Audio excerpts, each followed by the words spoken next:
ஆச்சரியம் என்னன்னா, அந்த கோபுரத்தோட உச்சியில ஒரு கல் இருக்கு பாருங்க, அதோட வெயிட் மட்டும் 80 டன். ஆமாங்க, 80 1000 கிலோ. ஒரே கல்லில் செஞ்ச அந்த உருண்டையை எப்படி மேலே தூக்கிட்டு போனாங்கன்னு இன்னைக்கு வரைக்கும் யாருக்கும் சரியாக தெரியலை. செம்ம மிஸ்ட்ரி. நாலாவது பாயிண்ட், இது கொஞ்சம் சித்திரமானது. மத்தியானம் நேரத்தில் இந்த கோயில் கோபுரத்தோட நிழல் கீழேயே விழாதாம். இது கட்டிடக்கலையோட தந்திரமா இல்லை வேற ஏதாச்சும் ரகசியம் இருக்கான்னு இன்னைக்கும் எல்லாரும் பேசிட்டு இருக்கிறாங்க. 5வது, கோயில் வாசல்லையே நம்மளை வரவேற்கிற பெரிய நந்தியை பார்த்துருக்கீங்களா? அதுவும் ஒரே கல்லில் செதுக்குனது தான். கிட்டத்தட்ட 13 அடி உயரத்துக்கு கம்பீரமாக உட்கார்ந்துருக்கும். இந்தியாவிலேயே இது 2வது பெரிய நந்தி சிலையாம். 6வது, கோயிலுக்கு உள்ளே போனீங்கன்னா சுவத்துல எல்லாம் சூப்பரான பெயிண்டிங்ஸ் இருக்கும். அதெல்லாம் ராஜராஜ சோழன் காலத்து ஓவியங்கள்.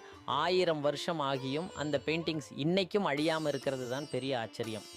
7ஆம், இந்த கோயில் கட்டினதில் கூட நம்ம தமிழ் மொழிக்கு ஒரு தொடர்பு இருக்குது. கருவறையில் இருக்கிற சிவலிங்கத்தோட உயரம்